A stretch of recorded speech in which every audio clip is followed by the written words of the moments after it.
The rancher took her in without questions, until she whispered the one name he never expected to hear. The rain came down in hard, slanting sheets the night Caleb Holt found her, as if the sky itself were trying to wash the world clean.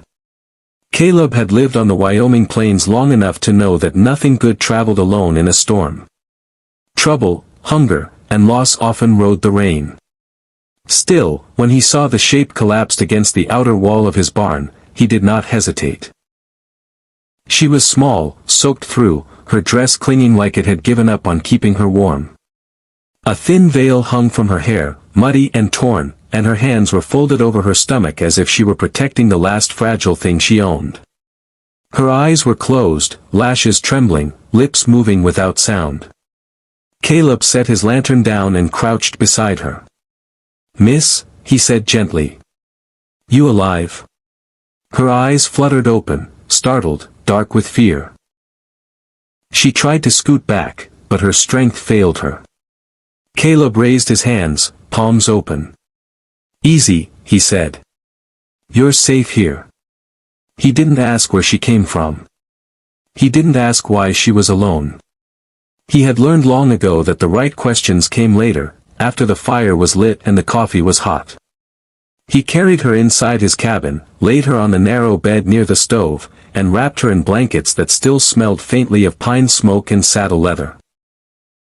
While the storm howled outside, he brewed tea, warmed soup, and sat in the chair by the bed, listening to her breathe. When she finally slept, Caleb stared into the fire, uneasy. Kindness was simple. Consequences were not. Her name, she told him the next morning, was Anna. That was all. She ate slowly, as if each bite needed permission. Her hands trembled when she lifted the spoon. Caleb noticed the faint bruises on her wrists, the way her eyes darted to the door whenever the wind shifted. "You can stay as long as you need," he said, pouring her more tea. "No one will bother you here." She nodded, tears gathering, but she didn't let them fall. That, more than anything, told Caleb she had learned how to endure. Days passed. The rain cleared, leaving the land bright and raw. Anna helped where she could, mending clothes, sweeping the floor, humming soft tunes while she worked.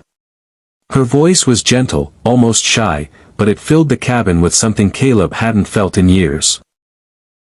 Warmth. He did not press her for her story. At night, though, he sometimes heard her cry quietly, as if afraid even her sorrow might disturb him. Caleb was no stranger to grief. The ranch had once been louder, his wife's laughter echoing across the fields, his young son racing horses he was too small to ride. Illness had taken them both within a winter. Since then, silence had settled into his bones. Anna didn't replace what he lost. She reminded him that the world could still surprise him. One afternoon, while fixing a fence, Caleb spotted a rider in the distance. His shoulders tensed. Visitors were rare, and rarely welcome. The rider passed without stopping. Still, that night Anna barely touched her supper.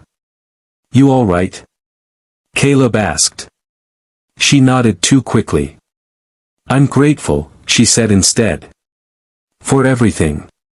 "You don't owe me a thing," he replied. She looked at him then, really looked, as if memorizing his face. Caleb felt a strange chill, the sense that a door he didn't know existed was slowly opening. The truth came on the fifth night. The wind had picked up again, rattling the windows. Anna sat by the fire, knees drawn to her chest. Caleb was cleaning his rifle, a habit born from caution rather than fear. "Caleb," she said quietly. "Yes, ma'am." "If someone came looking for me, would you send me away?" He paused, then set the rifle aside. "I'd want to know why." She swallowed. Her voice trembled. "What if they said I belonged to them?" Caleb's jaw tightened. "No one belongs to anyone," he said firmly. Her eyes filled then, tears spilling freely. She covered her mouth, shaking. "I ran," she whispered. "From a man I was supposed to marry." He wasn't cruel at first. Not until he was. Caleb stood slowly, careful not to frighten her. You did right, he said. She nodded, relief and fear tangling together. Then she spoke again, softer. There's more. He waited. My father, he tried to protect me. He argued with him. They fought. Her voice broke. My father died the next morning. The fire popped loudly. Caleb felt the room tilt. What was your father's name? He asked, not sure why. She hesitated, then whispered it. Samuel Holt. The name struck him like a gunshot. Caleb's breath left him in a rush.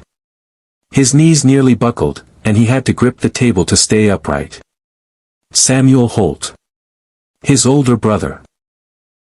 The man who had left home years ago after a bitter argument, chasing a different life, a different future. They hadn't spoken since. Caleb had heard rumors, towns passed through, work taken where it could be found, but never confirmation. And now this. You're my niece, Caleb said hoarsely. Anna looked up, stunned. You knew him? Knew him? A bitter laugh escaped Caleb's chest. He was my brother. Silence fell heavy between them. Anna stood slowly, fear flashing across her face. I didn't know, she said quickly. I swear. If I had. You'd still be welcome, Caleb said, voice breaking. Always. She sobbed then, the kind of sobs that came from carrying too much for too long. Caleb crossed the room and held her, awkward at first, then firmly, like he was holding on to family he didn't know he had left. Morning came with clarity and resolve. The man who pursued Anna did not come quietly. He arrived with two others, confident, entitled. They dismounted near the barn, calling her name like she was lost property. Caleb stepped out to meet them. She's not here, he said evenly. The man smirked. You're lying. Leave, Caleb replied. Now. The man reached for his gun. Caleb didn't move. I buried enough family, Caleb said. I won't lose another. The standoff stretched, the air tight with danger. Finally, the man spat into the dirt. This isn't over, he said. It is, Caleb replied. They left. Anna stood in the doorway, watching their retreating backs. Her hands shook. You didn't have to do that, she said. Yes, I did, Caleb answered. That's what family does. She smiled through tears. Weeks later, Anna began teaching in the nearby town. She laughed more. The ranch felt alive again. Caleb found himself waking with purpose, the silence no longer so heavy. On a quiet evening, as the sun dipped low and painted the sky gold, Anna sat beside Caleb on the porch. My father used to say kindness was the truest kind of strength, she said. Caleb nodded. He was right. The world hadn't been kind to either of them. But in choosing compassion, without questions, they had found something stronger than fear, stronger than loss. They had found each other. And sometimes, that was enough to change everything.